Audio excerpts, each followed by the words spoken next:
Hey guys. Oops. 1 second. That's a little loud. Hello. Hello. What's up? That's a little low. Okay, there we go. Goodness, why is this? 1 second.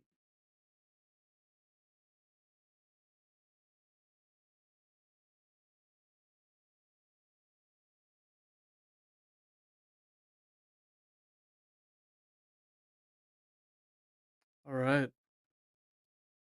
Well,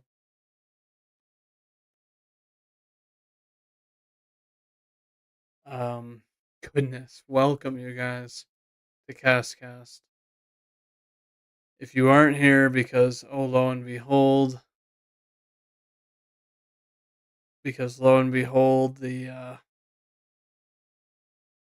the scheduled time got affected because my trainer and I had a scheduling conflict. Next week, we will resume at our regular time on Tuesdays. We may honestly change the time on Tuesdays, though, once I wouldn't maybe not once we get into the playoffs, but maybe I'm potentially thinking of like a Monday evening time, just as a disclaimer, because obviously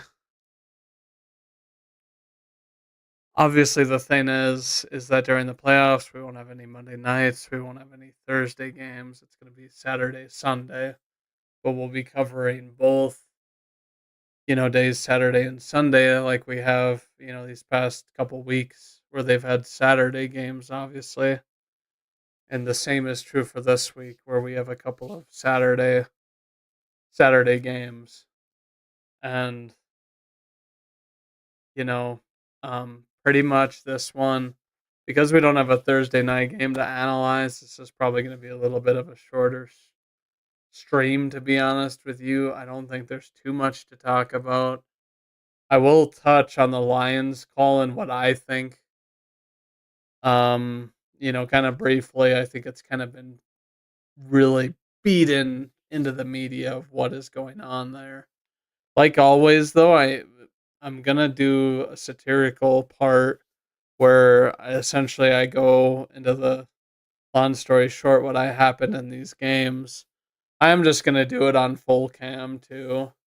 Well, actually, maybe we'll switch it up to the main broadcast screen, but otherwise,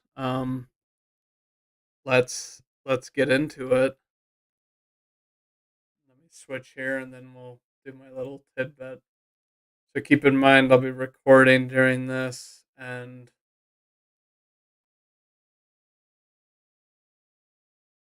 I'll be recording during this and it's going to be, it'll be a fun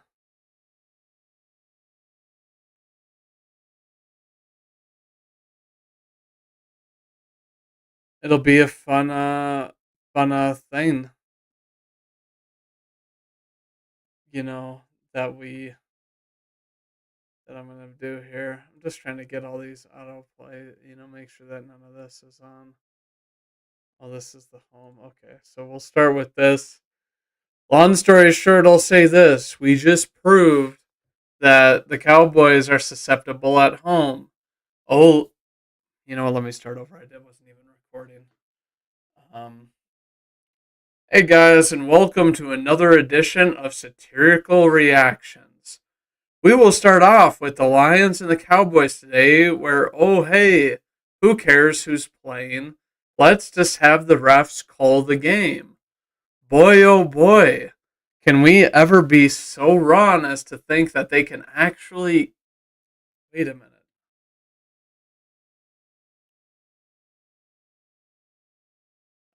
1 second. There's something.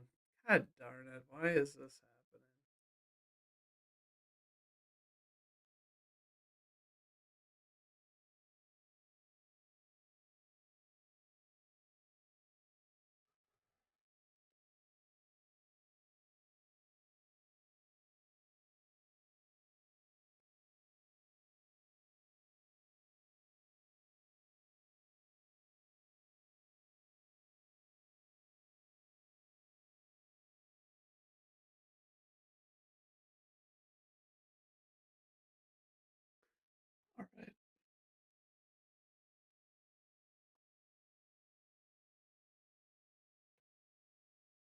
All right, guys, and welcome to this Week 17 edition of Satirical Reactions. Starting off with the big flabbergast of a game on Saturday night. Boy, did we have a game where the Lions absolutely mowed down the Dallas defense. Not putting up a lot of points, obviously, but with 420 yards of offense, I would have assumed that, oh, hey, this team was blazing high. Would have been blazing high, above the Cowboys, who got lucky that they had a 92-yard touchdown or whatever it was by Dak to CD.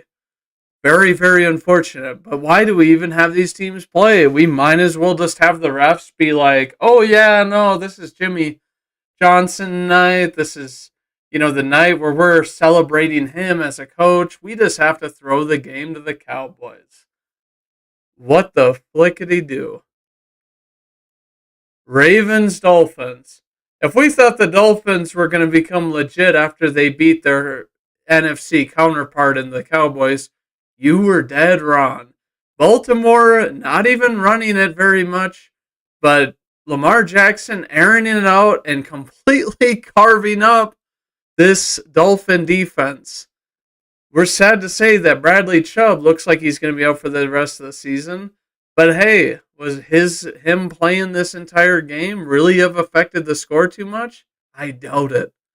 The Dolphins seem to be in the paradox that we can only stay with teams that are either good at beating bad teams or whooping bad teams themselves. Maybe we should try to be competitive with the topper echelon of teams, or at least the top team in the league right now. Kudos to you, Baltimore. You really, really proved me wrong on my take this week on what I thought was going to happen. Bills Patriots. Oh, yeah, Belichick praising Josh Allen, saying he's just like Tom Brady. Kind of crazy to me. I don't understand how you could say that about a guy who hasn't even been to a Super Bowl yet, let alone, won one. Not to say Josh Allen wouldn't be a guy that I would want on my team more often than not, but goodness gracious, we play a team where Bailey Zappi throws 3 picks and we still only win by 6. Boy, I didn't mean for that to rhyme, but hey, what the heck? And then you got Rasul Douglas essentially winning the game for, his team with a pick 6. Boy, oh boy, would I be scared if I was Buffalo because, hey, we still haven't guaranteed a playoff spot. We need to win this next game in order to secure the division, or we may get knocked out by some odd fluke. We'll see you next week, Bills. Bears Falcons. Boy, oh boy, I didn't think that the Falcons could get worse, but it just doesn't seem to matter who their QB is. 3 picks by Heineke. Fields really showing that maybe they should go with him another year. I don't know what the Bears, are thinking. Yeah, they don't really have, a chance at the playoffs, but hey, why not play? Because we still have a guaranteed, overall 1 pick with how bad Carolina has played. Kudos to you, Bears. We'll see you next week. Colts Raiders. Boy, did I think that the Raiders were going to have a shot at winning this, but the Indianapolis Colts make it a crazy freak 3-way tie in the AFC East? Goodness, I'm sorry. I don't even, or the AFC South, that's right. Indianapolis isn't even South. But yeah, the AFC South. Boy, am I losing my mind. With this crazy 9-7 thing. Like, who the hell knows what's going to happen the final week of the season? You know what I'm saying? And especially with, Vegas having more yards, more first downs. How the hell do you lose this game? Gardner Minshew, though, playing very serviceable. Even Aiden O'Connell really airing it out. 47 passes, good God.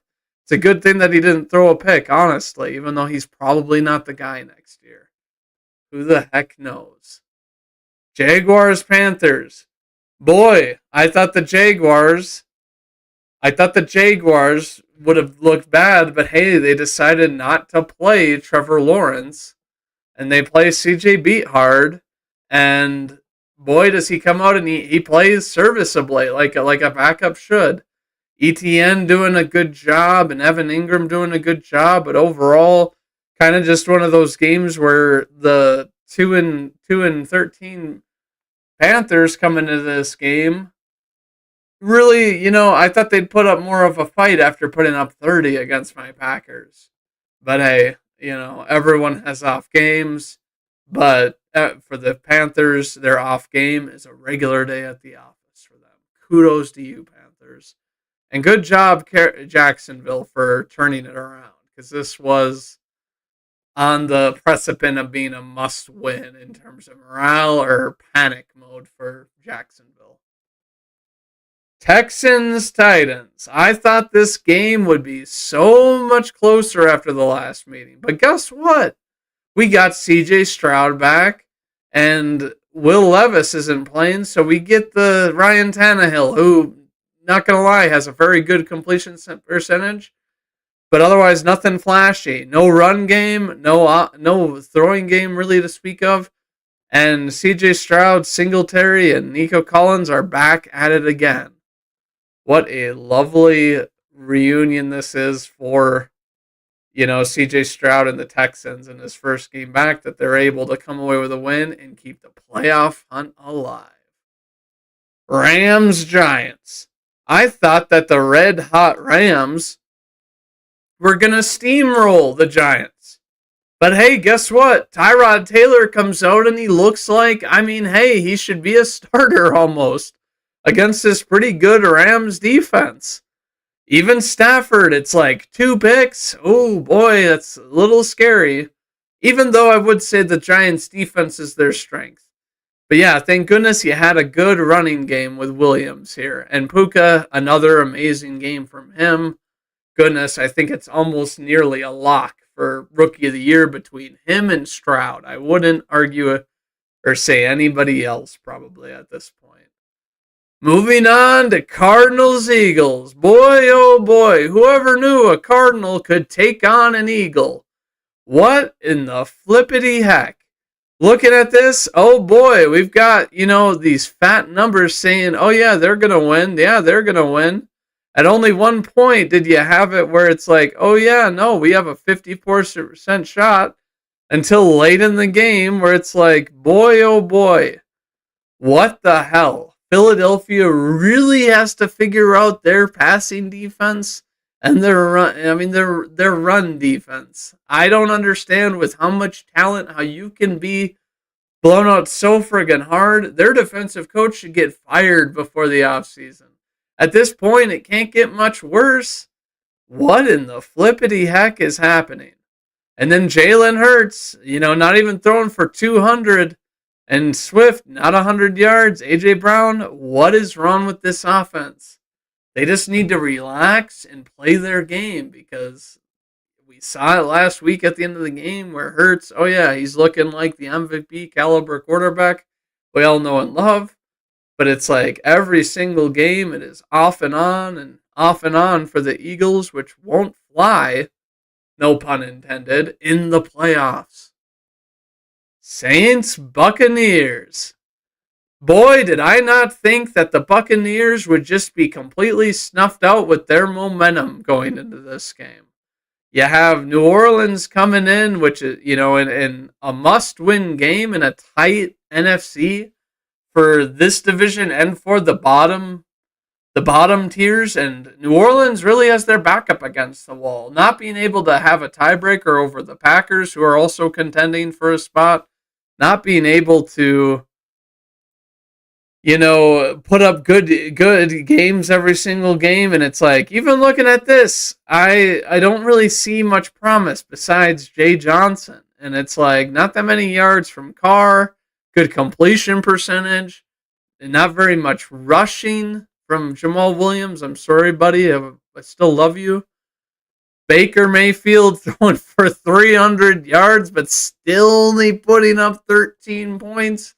Just can't find the end zone when I'm like, how? How can you not find the Red zone when you've got a hard runner like White, a red zone threat like Mike Evans, and then Godwin, who's slippery as hell, and your leading wide receiver is Palmer.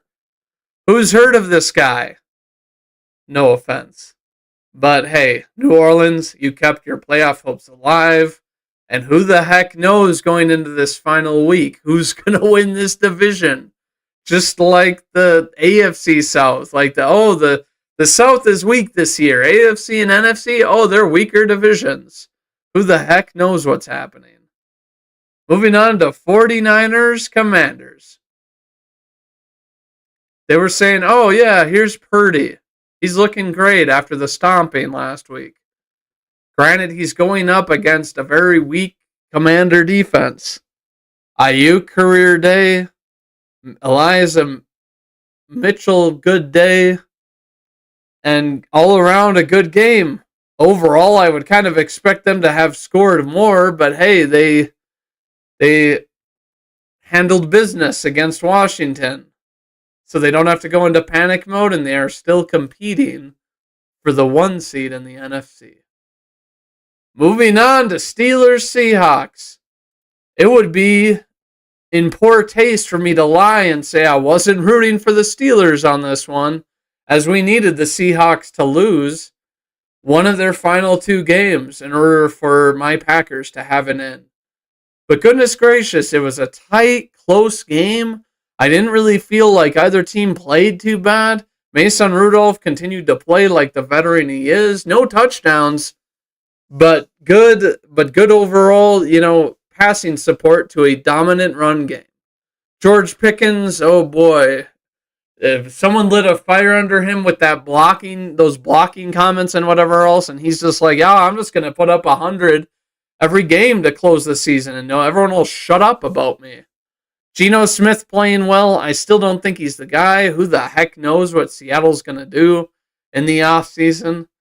But, hey, you played a tough game against a Pittsburgh team that looks like they are on a mission at the end of the year. Chiefs Bengals.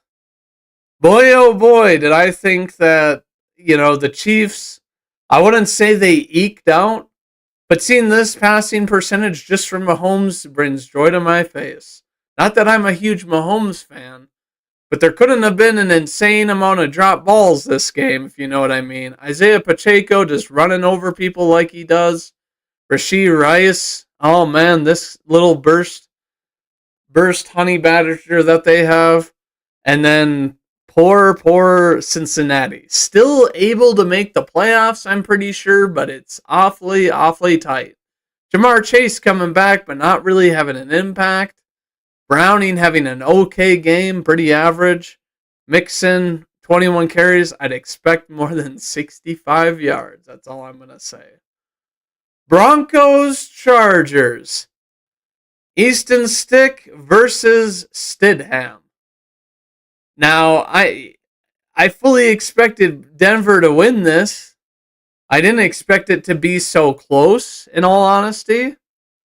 But, goodness gracious, Denver, they really, to me, it's good that they were eliminated from the playoffs. Very humbling. It doesn't make any sense for me why this team should be making it to the postseason. Way too inconsistent. And if you've got some weird thing that Russell Wilson should still be starting, you should get out of town because he, created animosity in that locker room. I think that's one of the reasons why they benched him. I don't think it has to do with just the contract issue. Even though I think that is a big part because he takes a lot of sacks when they're unneeded sacks. It's not like his line is giving up for him. But kudos, Broncos. You ruined, what could have been a better draft pick, potentially. Moving on to my Packers and Vikings. Good Lord, if you told me that Jair was going to be suspended by his own team, and then Eric Stokes, gets a hammy injury on Friday or Saturday, and, that sort of thing, I would have called you crazy. Overall, I think that it's like, looking at Love, yeah, I'm in love with what he's doing and that type of thing. But good lord, it wasn't just the offensive play of the Vikings; it was their defense. Blown coverage, it's like they reverted to last year's defense with all these deep balls and just let guys run free. Even Jared Reed, freaking carrying a guy a few yards when he gets hit by a couple dudes before the end zone. Unfortunately, goes down with a chest. What a freak show! And then Aaron Jones freaking running over, looking like the Aaron Jones of old. Which, no pun intended, because everyone says, "Oh, he's getting old. He gets banged up too easily." Blah blah blah. He doesn't have the same speed or the burst or the big play time. But Showtime showed up tonight. And then another crazy thing. Bo Melton, a practice squad player that was brought to the Packers from the Seahawks, elevated because of all the injuries to Watson, Wicks, and Watson and Wicks, and lo and behold, the first Packer weapon this season to have over 100 yards in a game. Insane. For the Vikings, boy, I didn't think you would go out like this. No offense to you, I don't have any ill will towards you, but you really, to me, it's like, I thought it was a no-brainer to play Mullins when he puts up, 400 some yards against a Lions defense. Yeah, he had turnovers, but he kept the game close. I I wouldn't necessarily say that he would have done much more in this game if the defense kept playing the way it was with getting pressure and all that. But Jefferson with 59 yards without Jair or Stokes, boy, is that nuts to me. And I mean, not to Jefferson's a dog. I'm not gonna roast him or anything, but boy, some of the balls thrown to him were uncatchable. And to say that for Jefferson, you've got to be off the mark by quite a bit. Well, you guys, thank you guys for watching. This was the Week 17, 2023 edition of Satire by Castcast, and thank you for watching. Otherwise, looking at these games, I want to hear your guys' opinion. I am gonna go over. The what I thought with the Lions and the Cowboys, and I'm gonna keep it very simple. I don't think that the refs were paid off. I think that they just overall. I think that overall they just don't know what they're doing, and they're not paying attention, and they're losing like sight of what's going on. Oh yeah, 70 and 68. It's not even close. It's like, who messes that kind of stuff up?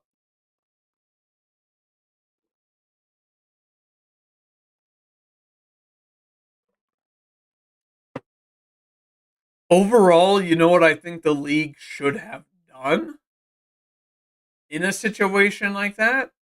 They should have contacted the Lions because they're obviously visiting Dallas, and they should have had some sort of a do-over on Sunday. Like make at least give them the chance without, from a fresh where you would commit the yard line where you would commit a 2 point and just have the players come play for that. Yeah, I get it. It's not in like the freshness of the game, and it might, everyone could have their own opinions on how skewed it is. But this is the worst result of a game that, it affects playoff seedings. The Cowboys winning and the Eagles losing. Don't get me wrong, the Eagles losing to the Cardinals, they probably deserve to lose their division title for that in, retrospect. But like, to me, the thing is that this it can be really screwy. This could have been the one time that the Cowboys lose at home all year because I'm pretty sure they're playing away next week. And what the heck? What the heck is going to go? What is happening? Type of thing. And next week, let me look here. Who do the Cowboys play? I know that the Lions play the Vikings, but yeah, Dallas plays Washington. So next week, I mean, unless Washington decides to go out with Flair, which could happen. They've been losing a lot lately, type of thing. They really, I don't really see them. Early in the year, they were kind of one of those teams that it's like they were putting up fights against a lot of different teams, and it wasn't exactly like they were a pushover team. Lately, they've been a pushover team, primarily because, I mean, they traded away a good amount of defensive talent. Their defense really can't stop anybody. And, overall, I think it's just one of those things where it's one of those things where um it just completely is it's mind-boggling. The effects are going to trickle. It's a lot like last year where the Bills and the Bengals couldn't finish the game and they're like, "Oh, it's so late in the season, we couldn't possibly do anything to make up this game after the Hamlin incident." And it affected the playoffs in a way, like in ways we don't know, obviously, because we don't know how it would play out. But hey, I'd rather be true to the game and true to how it's supposed to be played, and I don't think anybody can really criticize that. And even um it's crazy because I saw the short with Skip Bayless, who was alone on his couch, and even as a Cowboys fan, he was disappointed. It should never be that kind of thing where it's like, oh man, yeah, we majorly fucked up. I've been saying it all year, but there's gotta be some sort of reform. Like, what are they gonna talk about this offseason? There's probably gonna be some. I mean, there's always big topics of conversation, at like the league meeting with the owners and all of that. And I guarantee you most of the coaches, the owners, and all of these people are going to advocate for some type of oversight at the very least for these refs. And you know, I also think that there should be, people say that they should penalize the refs for these bad calls. I think that there should be incentive to do well. As in, like, maybe the league gives the good refs a bonus. They make really good calls. They're consistent or something like that.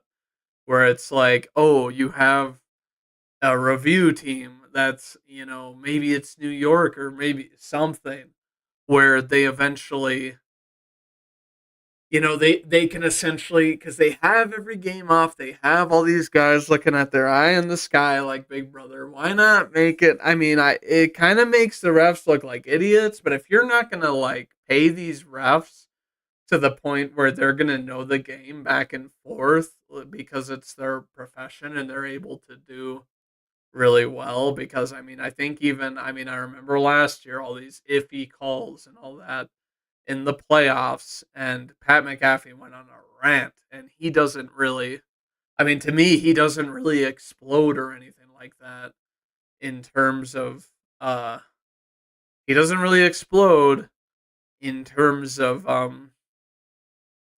most of the stuff. Like, you can tell he's really engaged, he's really interested, he's pretty much a student of the game still, where it's like, man, he wants to know the itty bitty, which is why I like him and his show. But in the sense of like the refs, I don't think they should be penalized necessarily because it's not like they're paid like a player. Players getting penalized with their fines and whatever else kind of makes sense. But um the thing is that something needs to be done. I it's beating a dead horse at this point. I think that everybody knows who watches the NFL and knows what's going on to at least, and has like a very good understanding of it. Like they've watched the game for years. I mean, even I've looked up rules when certain things get called, and they're like, "This is why this was called." I've looked it up, and sometimes it doesn't add up, and it's like, no, this rule clearly states this from the book. And I get it; it's a lot of memorizing on the field. These players, they on the field, these players, they move so fast, and then it's like the refs, they got to make really tough decisions.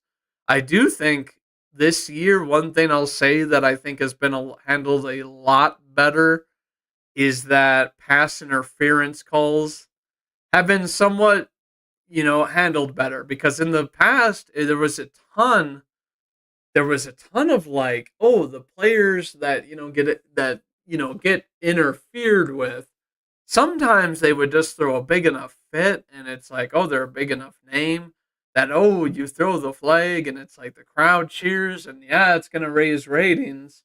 But then it's like, then you've got, people making these videos on like, oh, was this PI, or was this, what happened, or, why was this a no call? I will say, I feel like there is a good amount of no calls as well, though. So it's kind of both ends of the spectrum. They're not, calling all these PIs that it's like, I get that some players, there are some good players. Like, I guess, primarily, I'm speaking from my personal, who I've viewed a lot is Devonte Adams, where it's like they just make these cornerbacks look just, completely faked out. And then they end up committing PI because they're not trying to blow like a 50-yard pass or something, or maybe a touchdown type of thing, where it's like, in that case, it's understandable. Like, everyone's going to rather give up the first down on a PI call than a touchdown. But yeah, I feel like, you should be an elite upper echelon wide receiver, or, very savvy, good footwork or something to be able to kind of force that sort of thing. But, some of these players, they just call it,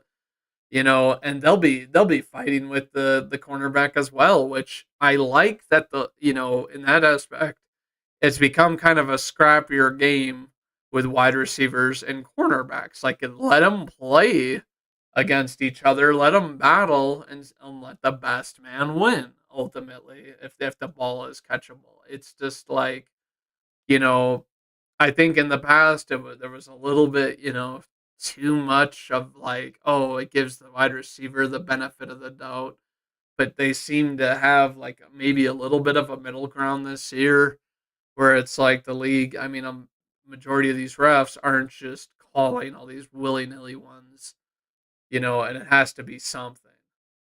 But I will say, and I mean, maybe I have a jaded view of, because it's my Packers, but I feel like there's been times like, I don't know, I remember weeks ago when Watson was still playing and he got clearly tripped up on a route and there was no call. And it was so bizarre. And I'm like, so we would have been within touchdown and it was a deep ball and he could have potentially gotten a touchdown on the catch, and you just don't call anything off of a trip. But and then I guess, some other no calls. I remember, I'm sure if you guys watched the the Packers Vikings game in prime time, the one no call that I didn't understand is how, oh, Jaden Reed calls for a fair catch, and then this guy still goes and tackles him, and they're like, well, he was already on the way. And it's like, well, that's the risk you take when you try to tackle from, a few, like, he started to go down towards his legs, you know, uh, you know, and I mean, maybe Reed was sneaky with, calling a fair catch. I mean, it seemed a little late, but that seems to be his MO of how he does it. But it's kind of weird sometimes, the no calls. And I mean, even that thing kind of was kind of one of those where it's like, oh, because of this, and then because of a penalty we had, oh, we're backed up halfway to the backed away to the end zone because they're so pinned so far back, and it kind of played to be an advantage for the Vikings, which I it ultimately didn't mean anything. But it's kind of one of those things where, yeah, some of these no calls and some of these, calls they make just ultimately like butcher the game, and it makes you wonder, like, what if? And the more what ifs there are, the more less fun the game is, in terms of officiating. But that's my opinion on it. I think the league needs to be more, I don't know how to say it, hands on.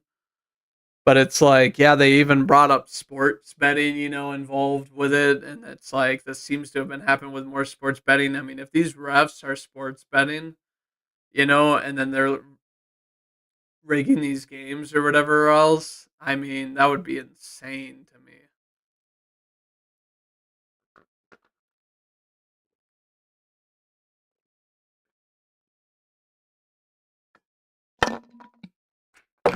But yeah, it seems to all have gone downhill to me after Ed Hockley retired. No, that's that's kind of a that's a take. That's just more of a joke. But Hockley was a legend of a ref. I definitely miss seeing him. I miss seeing Ed Hockley's big arms and his guns, on the field. Even though there are, I mean, I think there is one guy that they were talking about. They're like, oh man, this guy looks like, Ed Hockley 2.0. Doesn't look the same, but he's got big arms and he's pretty cut. But um, with that, there's really not much more to talk to. I mean, I can kind of on Saturday we do have two games. We have Steelers Ravens, which I'm pretty sure. Let me look at this, real quick. We'll go and we'll look at the playoff picture. Let's look at that real quick since it seems.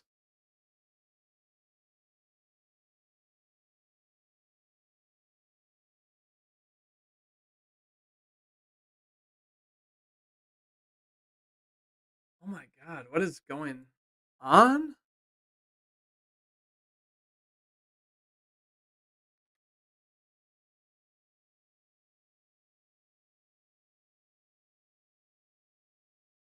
Give me a second. I don't know what happened, but my.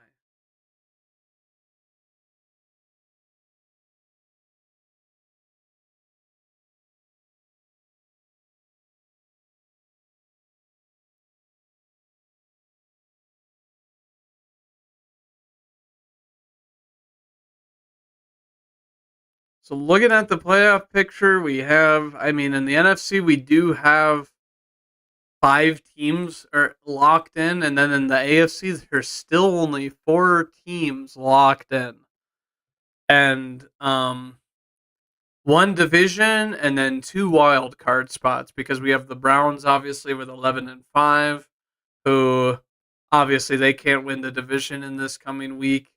I do think that, well, they can't move up. I mean, could they move down, I guess? No, not really. I mean, I guess I don't know the Bills.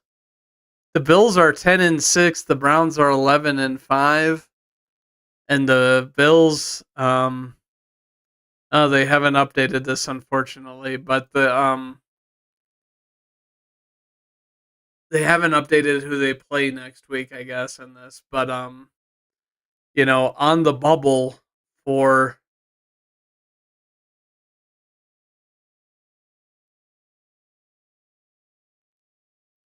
so on the bubble for the NFC, I guess, is the most interesting. Obviously, for the AFC, you have Texans and Steelers are on the bubble at 9-7. But then you have the Colts and Jaguars who are also 9-7. So like I said, that division is kind of up in the air. Let me look at next week at who I guess they play here real quick. It's one of those things that I think.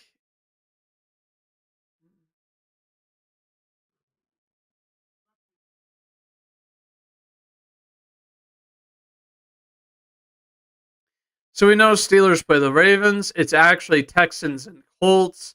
So it's a do or die in Indianapolis. And then looking ahead at these other games, let me see here. Jets, Patriots, Falcons, Saints. Honestly, kind of expect the Saints to take that game. Seahawks, Cardinals, Jaguars, Titans.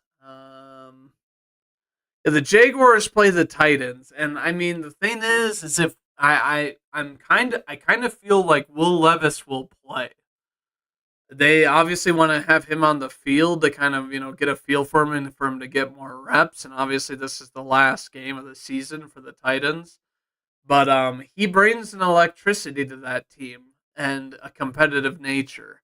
And the thing is that the Titans, this last week, they obviously looked pretty bad. But I think that they were really facing a team that's like, oh, we got our quarterback back. Let him just run this game, type of thing. But the Jaguars, Titans, the Jaguars aren't going to have as breezy of a game, like they had against the Panthers. I feel like the Titans, I do feel like, even though they're not the most talented team, it is a divisional game. It's in Tennessee. And, who knows what could happen, I guess, there. Looking ahead, we have what are some other games of interest? I guess we have Rams Niners, which is kind of huge to me. The Rams, obviously, they want to win, still get in, but the Niners, they still need to play in order to, I think, to solidify that one seed in the NFC.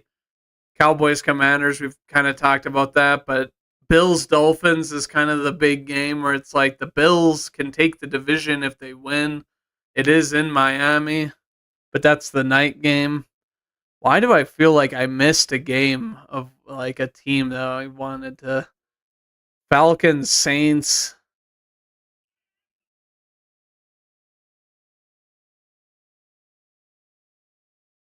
Did I not see the God, am I blind? 1 second, guys. Oh yeah, Texans and Colts. We did kind of talk about that. I don't know. That is a Saturday game. It is a Saturday game. So to me, it's the Texans can do or die that game. I do feel like they're gonna go into Indianapolis and they're really gonna commit to winning this game. Looking at the preview, these guys obviously are in the same division. They played earlier this year, and the Colts won, but it was September 17th. So it was early in the season where it's like, the Texans might have still been kind of figuring things out. I do feel like, Stroud kind of picked it up, and then the Texans only scored 20. It was 20-31 in Houston, obviously, but looking at this game, and the projections, they do say that the offense of the Colts is 15th in the league, Texans 10th, defense is 14th for the Texans, and they rank everything better than the Colts other than rushing.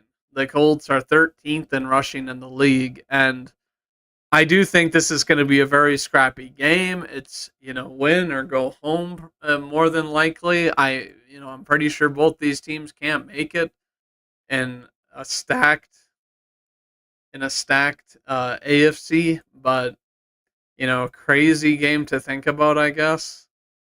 And I guess the Rams have clinched, but they could still fall to. The thing about it is that obviously my Packers hold the tiebreaker over the Rams, and right now they hold the 7th seed. So it's like, my Packers do probably want the Rams to lose because then you can move up to the 6th seed and then you don't have to play. At this point, you don't have to play Dallas, which I feel like my Packers could potentially beat Dallas. The O-line has been playing pretty well. They're not giving up a lot of pressure. We run the ball pretty well. I feel like, now that Jones is back, and I mean, don't get me wrong, nothing would make me happier than my my Packers beating the Cowboys, in the wild card round, type of thing. But like if you're well, actually, no, no, no, no. Oh my goodness, I'm totally like mistaken here. If you're the seventh seed, if you're the seventh seed, then you play the Cowboys. If you're the sixth seed, we would be playing the Lions, assuming the Lions are still the third seed. The Lions or the Eagles. But I'm looking at these teams, and in all honesty, with the way the end of the season has been coming, across, the team that I would honestly probably want to play the most, ironically enough, would be the Eagles because of how rough their end of the season is. This was a team that we were talking about. Oh, they probably won't lose the one seed, guys, but they have struggled mightily. And I feel like the way their defense has been, Jordan Love could go out and carve them up, to be honest. The Lions playing them for a third time would be kind of tricky because you know that Dan Campbell isn't going to let his guys just get stomped like they did on Thanksgiving. But, that could be a game that goes either way, if by Packers. Sorry, I kind of turned this into a Packers narrative of the postseason. But, you know, looking at this, the Colts hold the seventh seed right now. They must have some sort of a tiebreaker. Oh, they do have the tiebreaker over the Texans. Not that that really plays a role because these teams play together, but my hopes have, for the AFC have, I'm really glad that Baltimore is playing really well. They were a team I was a huge fan of when Ray Lewis and Ed Reed were on the team. I always had mad respect for them, of course, as two of the, best defensive stalwarts that, the league, has honestly seen. But, looking at, the teams at the bottom, one of the teams I think is the spiciest and is the spiciest out of these bottom tier teams. Like if we're looking at, even on the bubble, and I would love honestly for the Steelers to get in too because I just feel like the Bills have been kind of one of those teams where they have been inconsistent. I think that they're happy that they've won 10 and that they're in the playoffs now because obviously they were out of the playoffs a few weeks ago. But it's like looking at these teams, I think that the Chiefs aren't going to go far just because of their problems that they've had. You never know. Maybe the playoffs come and they're like, you guys, it's do or die. But I feel like it's been do or die for them all season, where it's like they've been beating themselves. And then you've got the Ravens and the Browns are the two powerhouses. It's honestly kind of what I expect to be it's what I expect to be the championship game at this point, unless just some team somehow manages to eke by like the Browns. Unless the Ravens have like a collapse like they did.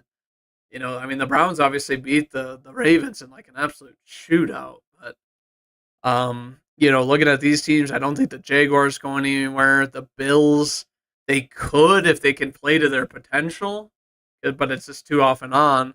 The Colts, I feel like they would be the weakest team in the playoffs. No offense, but yeah, looking at the Texans and the Steelers, I like what they're doing. I like that the Steelers, they seemingly have stuff that's been good on offense, and looking at the Texans, I think it would be amazing if CJ Stroud was able to like end this rookie season with like at least one, postseason win potentially. But that may not happen if they have to play like a team. I don't know. I guess it's crazy that the Browns, they're going to be playing one of these upper echelon teams, but I fully expect, I think that if I think that if the Texans play like the Dolphins or something, that's like the seventh seed, or I mean, maybe if the Bills somehow win and they take the division, but I think that the Texans could take the Dolphins or the Bills. In all honesty, if they become the seventh seed, which I'm assuming that's what it would be, or they would be. the 4 seed taking on the Browns, but and it's kind of nuts, but it's like I feel like that would just be kind of hard on them to have to go up against the Browns in the first round, and that might get them eliminated. But it looks still plenty interesting for the playoffs. I don't think I've ever had a season where it's been like this. There's so many variables and so many close knit ones, and it's because we have like two divisions that are like, oh, 9 and 7 is the division. How many divisions can, I mean, obviously two divisions can say that, but like, how many years do you really have that kind of thing? Um, but otherwise, if you guys don't have any opinions or thoughts, then I'm gonna end it there. Excuse me. Um, but I mean, if you guys watched or watch this video later, I thank you all for watching, and we'll see you all on Friday. Go Pack, go!